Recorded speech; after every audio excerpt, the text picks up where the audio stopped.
The woman in front of me barely seemed to hear me. One moment her pretty hazel eyes were focused on my face, and the next she whispered, "Oh no." I could tell she didn't hear my question. Sensing she was about to faint, I reached her just in time and she slumped into my arms. "Well," I said to myself as I looked down at her. Her eyes had fallen closed. She had silky brown hair pulled back in a ponytail. She wore a fitted blouse that flared around her hips over a pair of fitted jeans that tucked into, you guessed it, fitted boots with low heels. I adjusted her in my arms and carried her toward her car.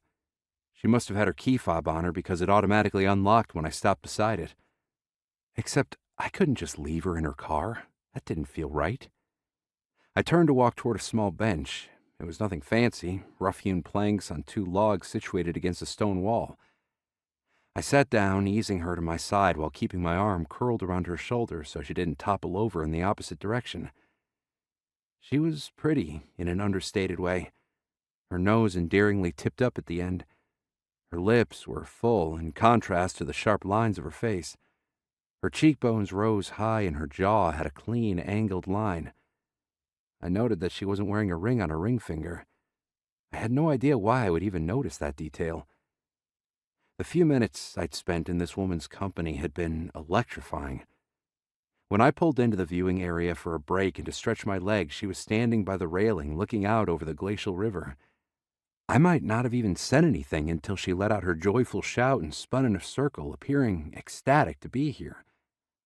While I did love Alaska and meant what I said when I told her it was amazing, the last few months of my life had been challenging and I was weary inside. I'd taken this drive starting with a short ferry ride from my hometown of Fireweed Harbor all the way up to Fairbanks solely because I wanted some peace and quiet. There was more than enough of that here. Miles upon miles of empty stretches of highway with few other cars in sight and wildlife sightings aplenty with only the occasional human encounter. It had been maybe a minute or two since I'd carried her over here when I felt her shift against me and glanced down to see her eyes opening. After she blinked, her gaze was clear again. She sat up, blinked a few more times, and let out an annoyed huff. "Are you okay?" I repeated my earlier question from right before she fainted. She sighed. "I'm fine. I have this weird thing. They call it syncope. Basically, sometimes I get lightheaded and faint. It never happens when I'm sitting down, which is the only reason I'm allowed to drive." "Ah, I see." She straightened more fully. I was a little disappointed to lose the press of her soft curves against my side. "Thank you," she said as she looked around. "I'm assuming you kept me from face-planting and carried me over here?"